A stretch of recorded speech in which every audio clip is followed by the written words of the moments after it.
So, hi again, this is Anil SD. Welcome to Arts YouTuber 1. അപ്പോൾ ഞാനിന്ന് പറയാൻ പോകുന്നത് ആർട്സിൻ്റെ മെറ്റീരിയൽസിനെ കുറിച്ചാണ്. ഏതൊക്കെ മെറ്റീരിയൽസാണ് ആർട്സിന്, അതായത് സ്കെച്ചിങ്ങിന് വേണ്ടി യൂസ് ചെയ്യുന്നത് എന്ന്.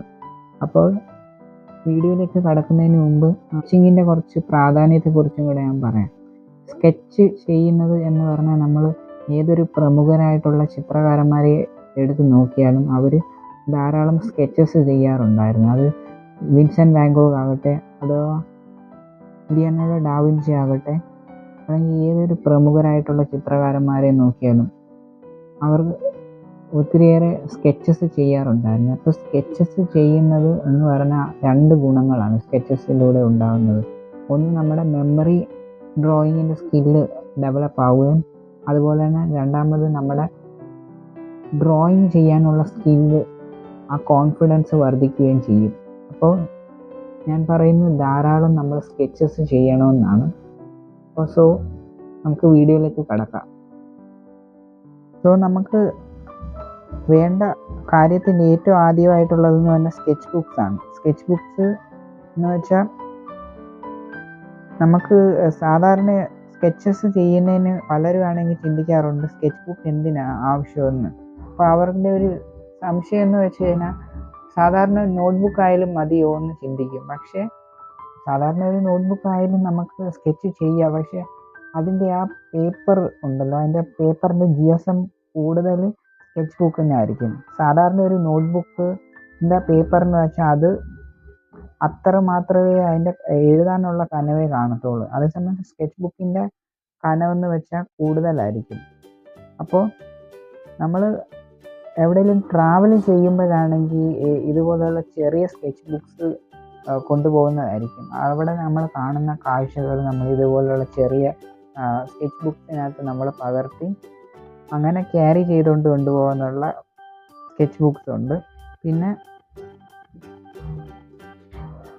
സ്കെച്ചിങ്ങിന് യൂസ് ചെയ്യുന്ന മെറ്റീരിയൽസ്, അതിൽ നമുക്ക് ഇതുപോലുള്ള കംപ്രസ്ഡ് ചാർക്കോൾ യൂസ് ചെയ്യാം. ഇങ്ങനെ സോഫ്റ്റ്, മീഡിയം, ഹാർഡ്, അപ്പോൾ ഇതും യൂസ് ചെയ്യാം. ഇതുപോലെ തന്നെ നമുക്ക് ഇങ്ങനെ ചാർക്കോൾ പെൻസിൽസ് യൂസ് ചെയ്യാം. ഇതും സോഫ്റ്റ്, ഹാർഡും മീഡിയം ഈ ലെവലിൽ തന്നെ വരുന്നത്.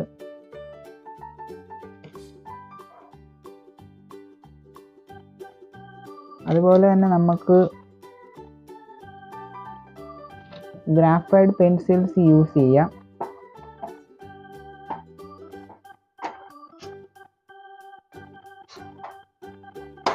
പിന്നെ നമുക്ക് ഓർഡിനറി പേന വേണമെങ്കിൽ യൂസ് ചെയ്യാം.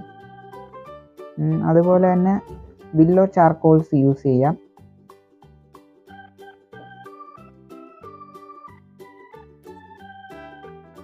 അങ്ങനെ ഈ മെറ്റീരിയൽസ് എല്ലാം നമുക്ക് യൂസ് ചെയ്യാം.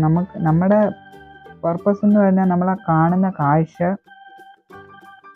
നമ്മുടെ സ്കെച്ച് ബുക്കിനകത്ത് പകർത്തുവാൻ ഉള്ളതാണ്.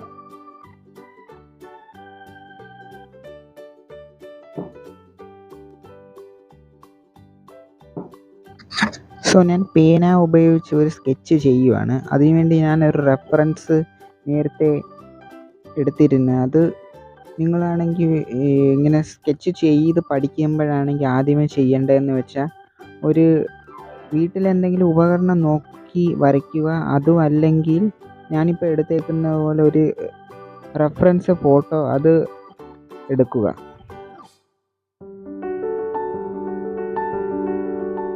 ഞാൻ പേന ഉപയോഗിച്ച് ചെയ്യുന്ന സ്കെച്ചിങ്ങിനെ എപ്രകാരമാണെന്ന് അടുത്ത വീഡിയോയിൽ ചെയ്യുന്നതായിരിക്കും. സോ കൂടുതൽ ഇൻഫോർമേഷന് ചാനൽ സബ്സ്ക്രൈബ് ചെയ്യുക.